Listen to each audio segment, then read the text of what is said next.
कक्षा 10वीं गणित का समांतर श्रेणी अध्याय से हम एक नया प्रश्न लेके आ रहे हैं जो 6 नंबर के लिए प्राय एग्जाम में पूछे जाते हैं। तो ध्यान देंगे, हमारे पास प्रश्न है 100 से 200 के बीच विषम संख्याओं का योगफल ज्ञात करना। ध्यान रहे, तो सबसे पहले रफ कार्य में समझ लेते हैं कि 100 से 200 के बीच विषम संख्या कौन सी है।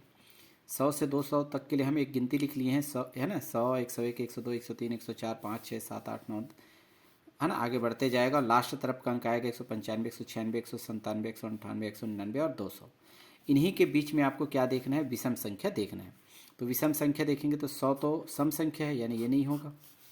तो 101 क्या है, विषम संख्या है, यानी पहला पद आपको प्राप्त हो जाएगा। 102 क्या है, सम संख्या है, इसको छोड़ देंगे। 103 क्या है, विषम संख्या, इसका चयन करना है, यानी दूसरा पद मिल जाएगा। ये सम संख्या है, हटा देंगे। ये विषम संख्या 105, तो तीसरा पद मिलेगा। इस तरह से आगे बढ़ते जाएंगे। इसमें हम देखते हैं अंतिम पद भी हमें मिलेगा।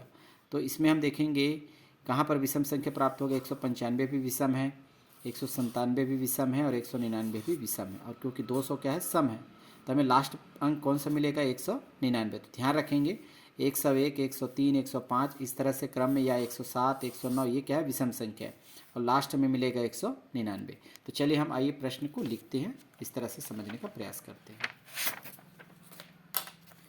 देखेंगे हमारे पास जो प्रश्न दिया गया है 100 से 200 के बीच, मान लेते हैं कि वह संख्या कौन सी है। अभी आपको बताया गया 101, 103, 105 डैश डैश डैश, लास्ट है 199, जो कि क्या है, समांतर श्रेणी में है। तो प्रथम पद हम क्या मानेंगे, 101 पहला पद है, 101 लिखेंगे। डी क्या होता है, सर्वांतर, यानी दूसरे पद में पहले पद को घटाएंगे। तो दूसरा पद क्या है, 103, और पहला पद क्या है, 101। तो दोनों में अंतर कर देंगे, यहाँ पर 103 में 101 को घटाएंगे तो क्या मिलेगा, 2। तो यहाँ डी का मान आ गया 2।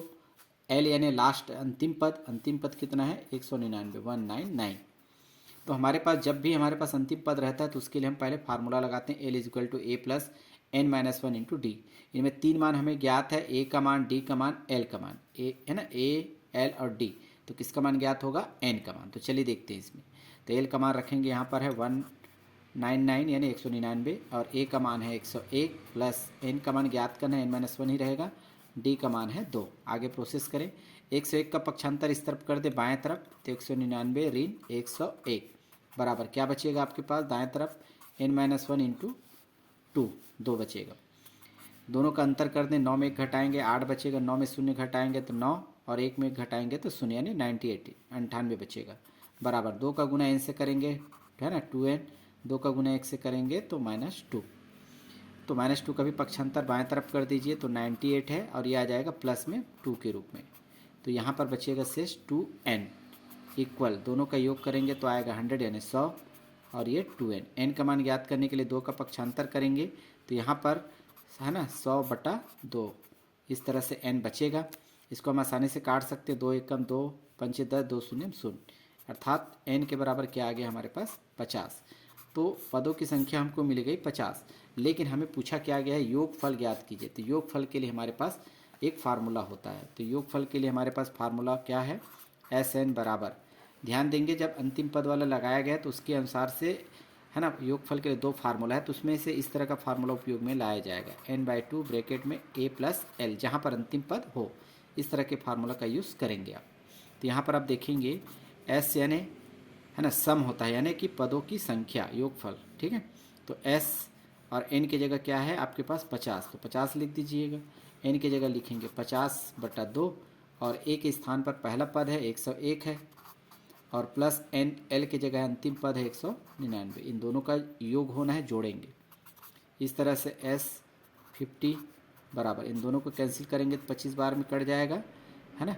कोष्टक के अंदर इन दोनों का योग करेंगे तो आएगा 199 में 101 जोड़ेंगे तो आएगा 300। तो 300 का गुना 25 से करने जा रहे हैं। S50 के बराबर 25 दिया होता है 75, और 2 शून्य लगा देंगे, तो आपका आंसर होगा 7500।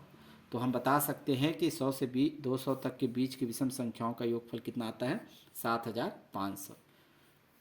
इस तरह से हम क्वेश्चन को हल कर सकते हैं, स्क्रीनशॉट ले सकते हैं आप।